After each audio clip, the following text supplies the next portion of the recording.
Beautiful. Hey everyone, welcome back to Small Business Success Stories and Small Biz Buffet as we have it on YouTube. We've got Marc Mathys in the house with us today and another, not only fellow Canuck, he is living in Montreal, but he has a really interesting new platform and technology to help people get rid of all of this crap in our heads that's holding us back. And so he's the CEO of an innovative neuro quantum program called Reset It. And I'm going to let Marc tell you about it because there's a lot of heavy science and a lot of interesting opportunities here to talk about. Marc, welcome to the show. Well, thank you for having me. It's beautiful to be here with you today. Well, I didn't want to slaughter what you do because, like you said, there's neuroquantum, so quantum physics and mechanics that are part of this. There's neurology, neuroscience, and of course, there's whole like mindset and belief and all these pieces put in. How would you, in your words, describe what Reset It does? Basically, what we do is we teach people how to reset what really doesn't belong to you. What I mean by what doesn't really belong to you is that, we're all programmed in a certain way. It's based on three things that stop you to do what you need to do. The first one is the thing that doesn't belong to you is your programming. The way that we are wired, the way that we receive our stuff from our parents, our society. The second one is our conditioning. We're all conditioned in a certain way to do certain things. And the third one is the beliefs that we start believing in those two things. And these things has really nothing to do with us.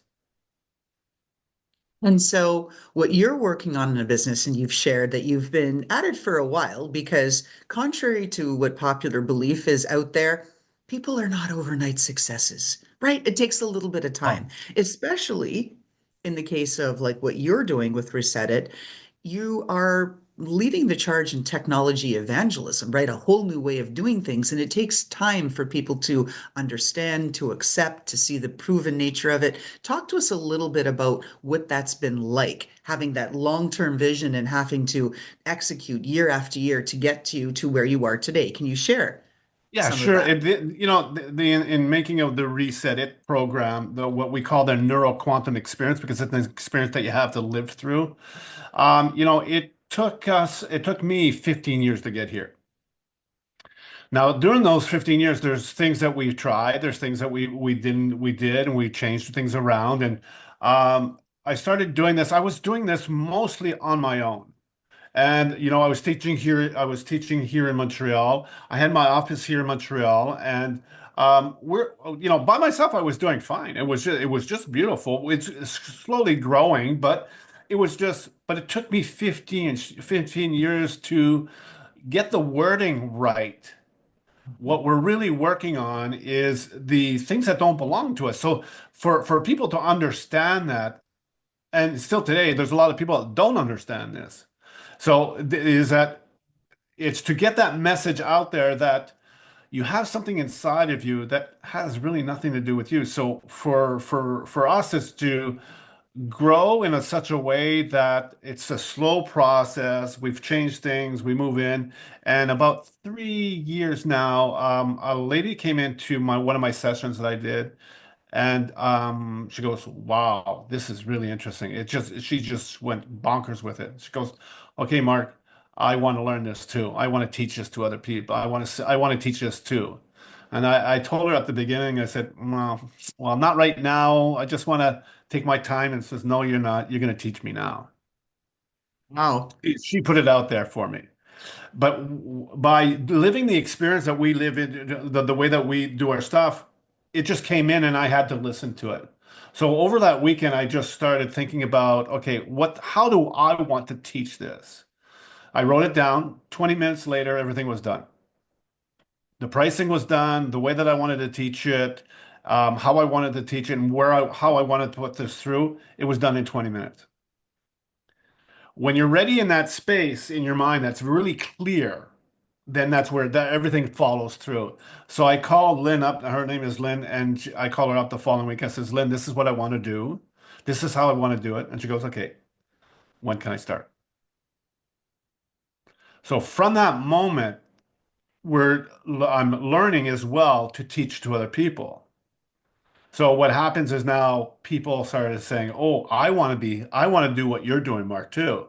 So now we're 13, 11 on board with us that are certified, and we've got another four that's coming up, and we're reaching out to a lot of other people because, like we were talking before, once this, once people really understand what we do, it's just mind-boggling for them, and it's a way of thinking that you've always thought this way but you're programmed and conditioning not to. And all we're doing is teaching you a simple method that, it only takes 2 sessions because again, we're not coaches, we're not therapists. We teach you the methodology of the neuroquantum experience. You got to live that experience. And once you live that experience, then that experience belongs to you. So there are, I don't know, I lost count, a dozen things I want to unpack. So let's go through them as I remember them one by one. So the first is, as a small business owner, because we keep bringing it back, that's our audience. Yes. You need to see things through fresh eyes. So you saw things through Lynn's eyes. She said, Mark, why aren't you teaching this to other people? So would you agree that's one of the things that really was a game changer in the arc of your business? That was it. That was the biggest, the work that we do is to live the moment. Really, that's what we're living in. So what we call the state of presence, the absence of our programs and conditioning. So when Lynn was talking about her saying, I want to do this, well, all I had to do was listen, be present with her, and live that experience with her. And that's what I received from her. So as an entrepreneur, if you're not present in the action you're doing, you're in the noise, you're in your head. You're going to always analyze it. You're always going to think about it. But what happens when we think about it based on the information that in our programs and conditioning, which has nothing to do with us? See, if I was in my programs and conditioning to Lynn and I would go, no, no, no, no, no, I just want to do this, blah, blah, blah, blah. I wasn't ready to receive it. I wouldn't be doing this. I wouldn't be having new members on my team. I forget it. So it's really about listening to the market. Because what happens with a lot of CEOs and a lot of entrepreneurs is that they're not listening. They're hearing it, but they're not listening to it. And I want to dig into that because that's one of the, I guess, like the dozen things. And I'm just going to come back. I want Yeah. to hit on a few of them because also it resonates on a personal level and what my journey's been. What you're talking about right there and listening versus hearing, right? When you've got people or things around you that are distracting you, taking you away from what you need to do, you lack that clarity, that privilege of focus is what I call it. And you can't get there. You can't get to a place and think, if I had to articulate the value proposition or if I had to do this, what would it really be? Because you've got so much noise and mumbo jumbo in your head from your team, this, that. So, talk to us about how to be able to clear that and what the importance is of clearing it so that you can have really a fresh look and be wholly present to absorb what is coming to you. Well, the thing with the way that we teach our program is to teach you to get you into that space. So once you're in that space, that's why we teach it, is that to get you in that space. Because if you're not in that space, you're going to listen to the noise. You're going to listen to everybody around you.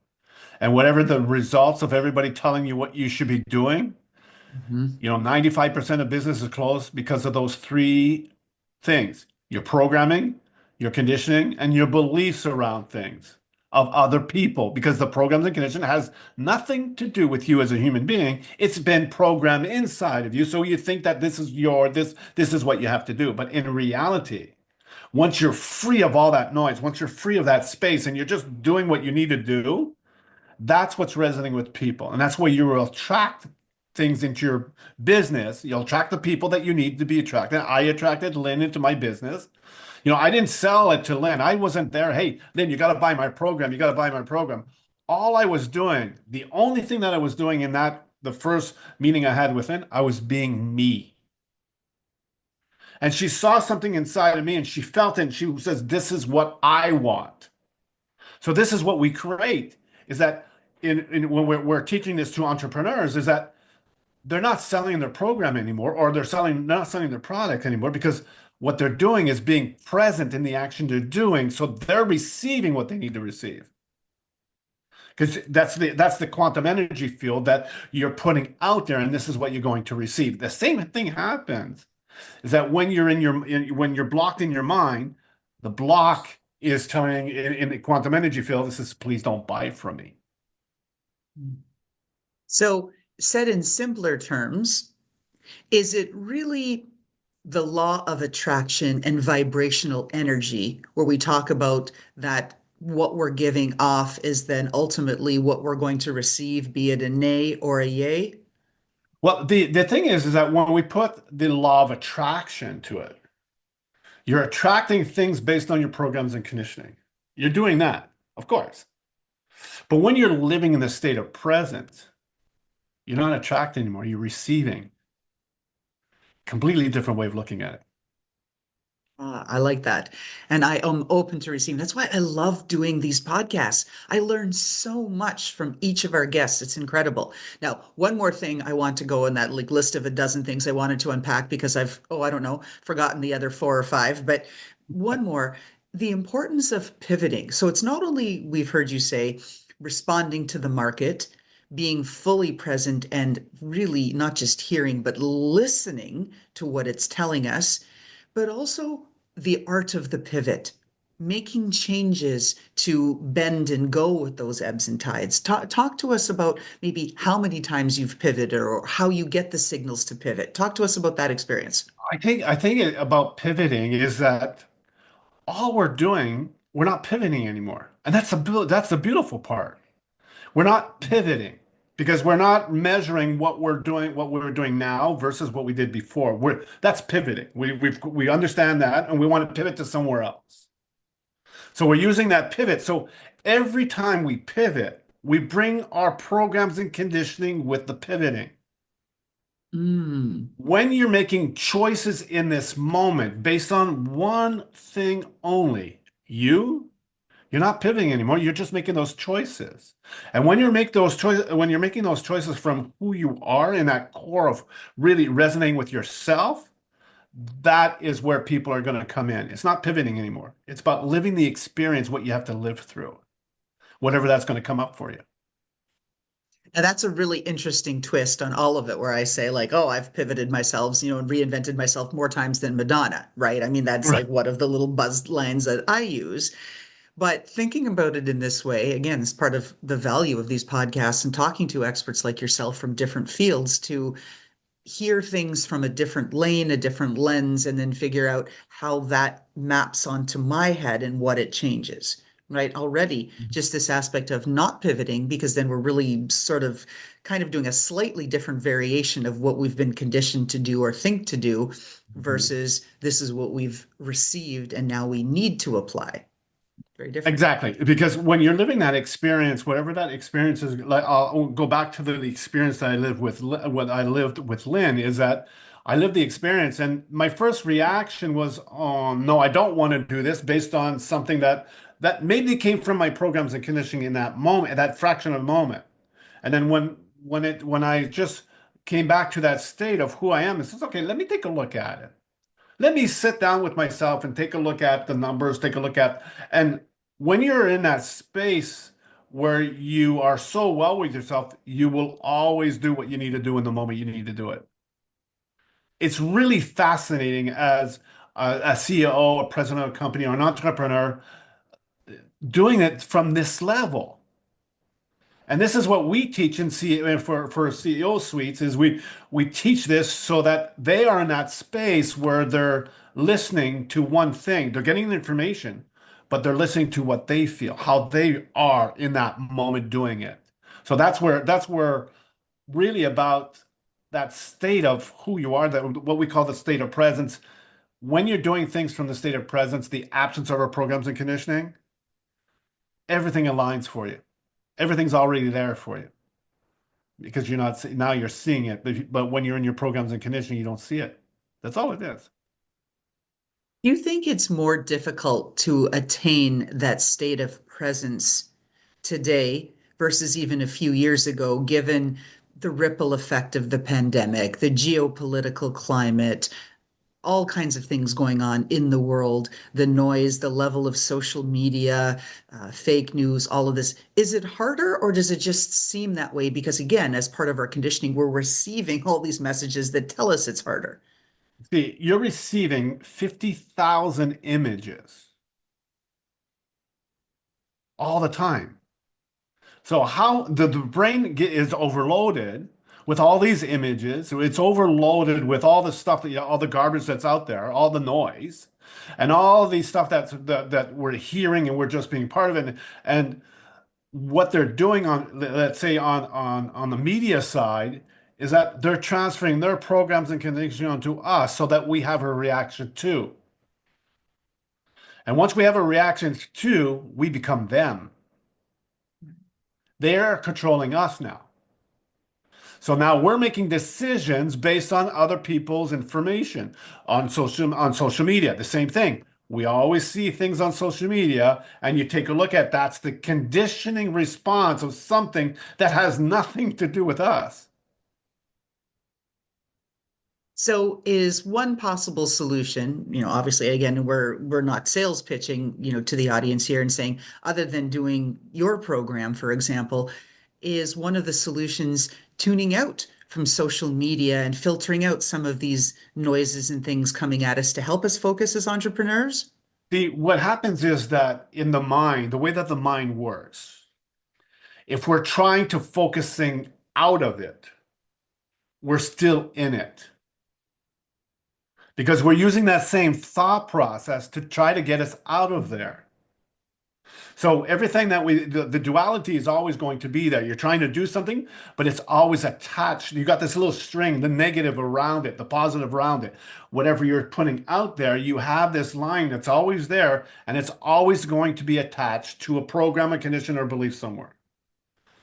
See, there's a lot of things out there that the what I want to tell you about is that our program works in a certain way, which is for us, it works beautiful. Okay. But there's other things that other people do to get you. What you have to really understand is that when you go through a program, it's to get you outside of your program's conditionings and beliefs. How that's done, there's a thousand and different ways to do it. Whatever fits with you. Some people do meditations, which it works in certain ways, but for me, we're still meditating based on the thought process that we're using that brought us into that space. See, Einstein used to call we're using the same thought process to try to change things in our lives, but we're still using the same thought process to try to change it. And his definition, that was insanity. And so how can we reset in a way that we're decoupling ourselves for all of these historical sort of conditioning that even has us apply selective filters, right? Mhm. How do we decouple from all of that, yet still retain the knowledge that we need to be able to move forward? Knowledge is different. If you got knowledge about something that you did your due diligence, you did your research on it, you made sure that wherever that information is coming from, it's not tainted from this or that. When you go down deep, if you want to get that information, there's beautiful things that we can do to get that information. When I was doing my research, when I was doing my research, and I never took anything on face value. Nothing. All I did was make sure that, okay, this is what they're telling me. This is the way that it works in the neuroscience field. Okay, where did I can validate this information? Okay, I'll get three different sources. So I'll get the information. So, okay, this feels right. And when it's coming in from when you're receiving what you need, as I tell a lot of my members, when you receive what you need to receive in the moment you need to receive it, that becomes yours. So it's really to break down the noise and make sure that whatever you're going to learn, whatever you're going to do, and this is what I teach my kid. I have young adults that coming through my program, is that whatever the teacher is telling you in front, never take them on face value. They are there to confirm what you already know. That's all they're there for. So you do your work that you need to do in that space that you're there. So do your due diligence, make sure that you understand it. You got the information. We've got 1,000 and different ways to get information out. Oh yeah, at least. At least, you want to do something and you want to write, this right now what we're in, we've got all the information to do anything that we want to do in our lives. There's so much money you can make. There's so much career you can have a beautiful career. You can do everything. You've got all that information. I'll give you an example. I had at my place there was the water heater broke. Now, I'm not mechanically inclined to do it. All I did was on the internet, how to change a water heater. Hmm. Mechanics. It's plus one, blah, blah, blah. You can't do any, as long as you follow these instructions and you know it, and you do your testing and everything else. So I became a plumber. For that moment, I became a plumber For that day, for right? that day. And did it work perfectly at the first time? No, it doesn't matter. As long as you're doing it, you're learning at the same time, you're living that experience and doing it. And once that experience is there, that's yours for life. Because that's going to build building blocks on doing your other things that you need to do. I want to go back to a statement you just made about your taking a lot of young adults through your program. It's a question I like to ask entrepreneurs. What do you think is missing in the business curriculum today? Kids are going at whatever level, associate's degree, full degree, MBA. What do you think's missing from the business curriculum? The biggest factor that they're missing, they don't know who they are. Simple as that. They're trying to find something like if I have people on my team that's an MBA. I have people that are on my team that worked on themselves for many, many years, and the young people that come into my program. And that's the biggest thing that they don't know who they are. So when you don't know who you are, how can we do what we need to do with you if you don't know who you are? Is it because they're chasing fame or they're chasing money or they're They're chasing what they think they conditioned. should be chasing? Again, I was They're, going to say they're because of this conditioned. conditioning, social media, They're whatever. conditioned Hey, that girls in way. Lambos and, Yeah. all Yeah. that So culture. what happens in a lot of cases in what we're seeing in our research that they're looking for something that is missing inside of them. They're looking for that fame because there's something missing inside of them. They're looking for that next relationship because there's something inside of them that they don't have. When we're doing programs with people that have addiction, Mm, well, the addictions is that they're looking for something they don't have. They're using it. They're using the things that they're addicted to get to in that space. So they're always looking for the best next thing. But when you are so well with yourself, you can do anything in this world. There's nothing stopping you. and so if you could go back in time, so say we gave you some magical technological bottle with a message in the bottle, right? And we could go back to young Marc Mathys. What's that message that you would give to your younger self? What I would say is stop listening to the noise. That's it. I'll Hmm. give you an example of this. When I was 13 years old, we had these career day. I had a career day at the high school where I was, and you make choices. I wanted to be like my grandfather. My grandfather was a plumber. He's manual, and I was look at this stuff, and I said, look, maybe electrician. I would like to go into that section. So I come back home that night with the idea of to be an electrician, go to school, trade school, and everything else, and I talked to my father, and I said, Dad, what do you think about being an electrician? And he goes, well, you're not good enough in math to do that. Now, he continued explaining what he Hmm. meant by it. But the thing when I was 13 years old, the only thing I heard from my father that I wasn't good enough. Right. So that's the conditioning that started. That's the program that came in, and everything from that moment until I received my reset, I was not good enough. Whatever I was doing, I was never good enough. So that's the conditioning. Now, let's say that I didn't receive that. I was in my space right where I am today at 13 years old. I go say, go fly a kite, just do what you need to do, man, because that's what I want to do. Right. It's And I think this will resonate with a lot of our viewers here and listeners because so many people and entrepreneurs talk about imposter syndrome. We talk Mhm. about why we're not good enough. The competitors are always better. Always seem to have more money, better marketing, better social media memes, more virality to them, more followers, more, right? And we're somehow less than because we've been conditioned in this way. I know I have even from my parents and how they conditioned me to believe I am less than, right? Yeah. It's a thing that stays with you and you really have to work to fight against it. Yeah, and then you have to you don't have it inside of you, so you're listening to all these gurus telling you, oh, this is what you have to do on social media. This is what you have to do on your marketing team. This is what you have to do, and it just nourishing the things that has nothing to do with you. Right.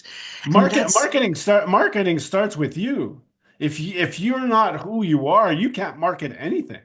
You can spend millions of dollars at trying to market it, but then at the end of the day, if they're dealing with you and you're not well with yourself, it'll work for a short term, but it's always going to come and bite you in the ass.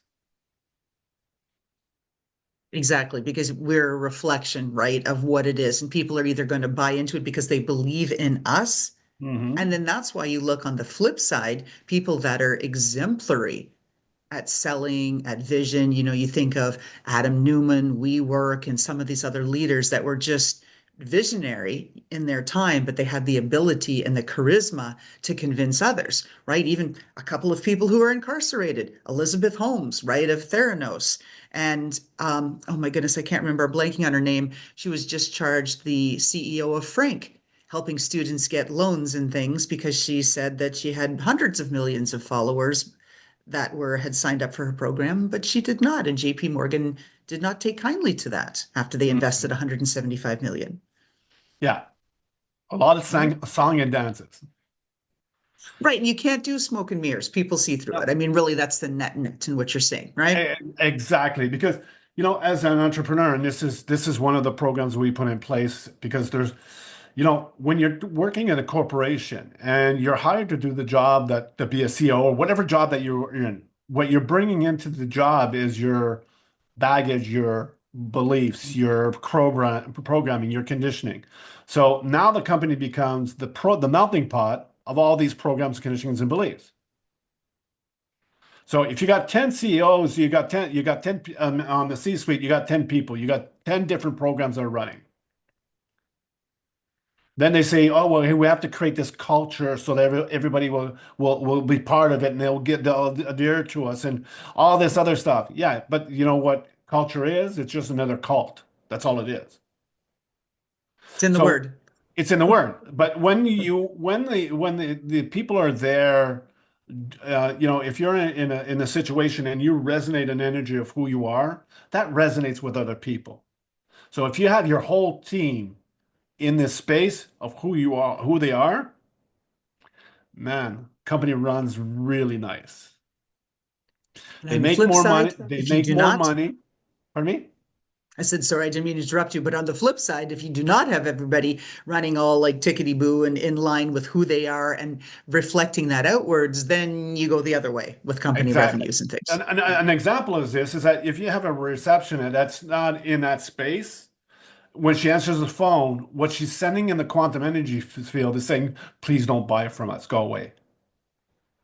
But if you change that with that same relation, that uh, person that's answering the phone, and she's in that state of who she is, and she just resonates, and she's talking, and she's there.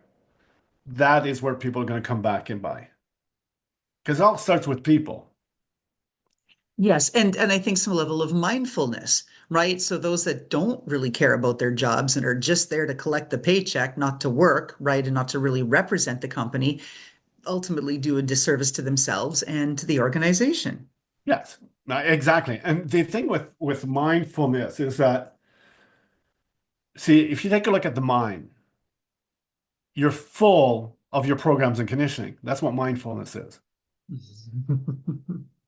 That's all it is. You're mindful. You're aware of what's going on. Yes, you're mindful about it, but you can't change it because you can't move on if you haven't done the work, not the work, but resetting what really doesn't belong to you in that mindfulness. See, when you're living in that state of presence, the present moment right now, there is no mindfulness. You're just there. Nothing else. You're just there and you're receiving what that's exactly what we're doing today. You're just there with me. There's nothing else going on. We're just doing what we need to do in the moment we need to do it. Now imagine living your life this way. I can't. I feel like I'm bombarded like everybody else, right? It's this, it's that. It's like a squirrel, right? Yeah. Mhm. Then when you meet a new client, well, what you're saying to your client is, please don't buy from me because I'm not present. I hear them, but I'm not listening to them because I'm in my head, trying to answer the questions of I'm already ahead, trying to figure out what you're going to say and how I'm going to respond to it. So you're using that program, trying to respond to something that you're not listening to. You're hearing it, but you're not listening to it.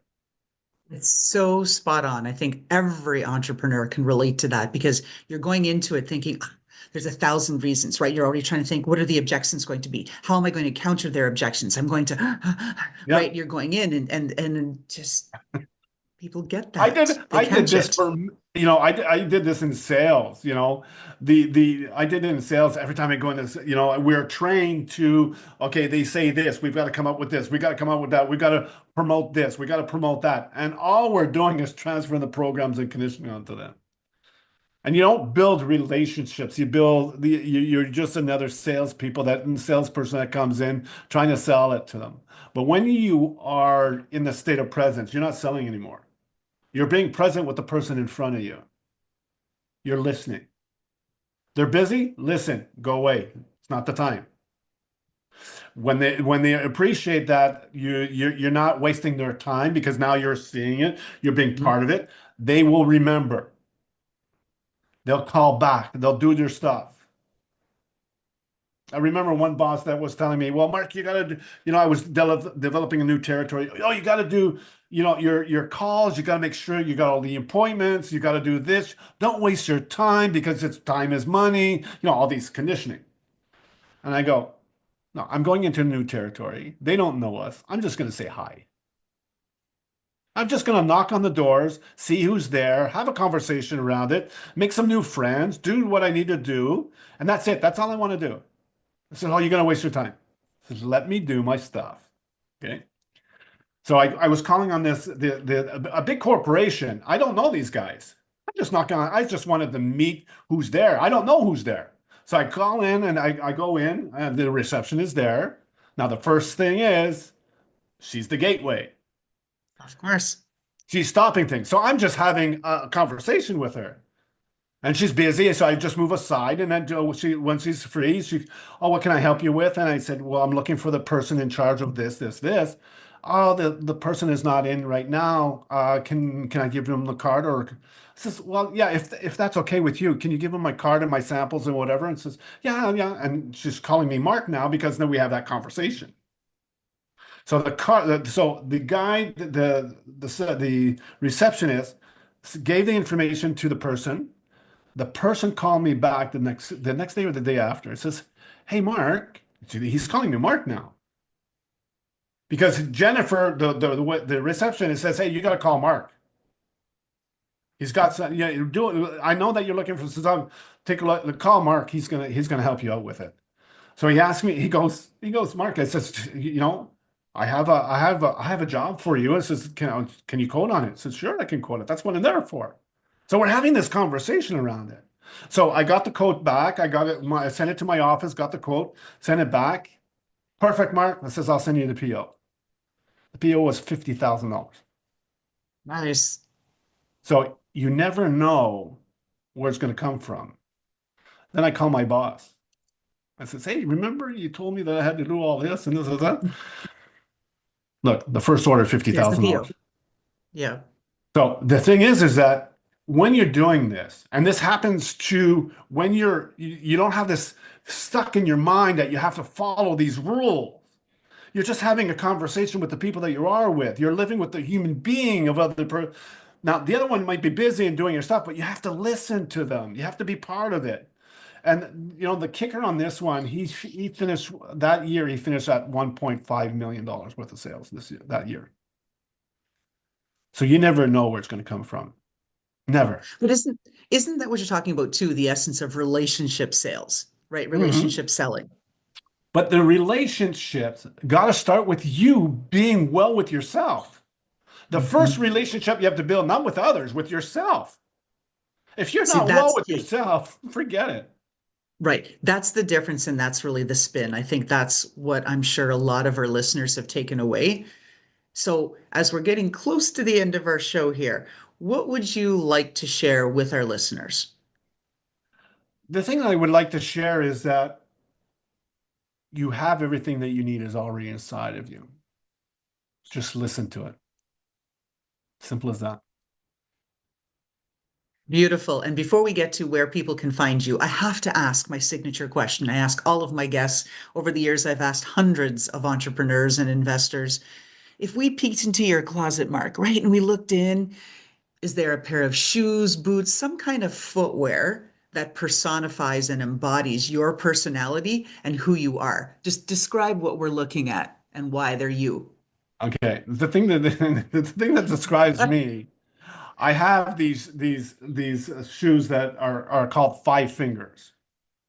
Oh, Is I it know them.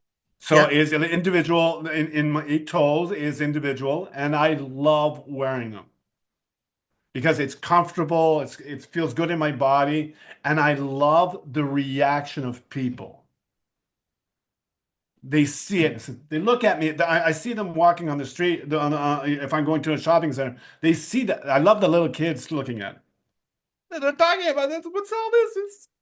So it's to create that reaction. Yes, definitely. It's my five finger shoes because I have them for summer. I have them for fall, winter, and for water as well. So So there you and go. they're I've never had anybody answer that. So, like, again, another reason why I just love bringing different guests on the show because you always learn something insight into who they are. So, as we wrap, can you tell folks where they can find you?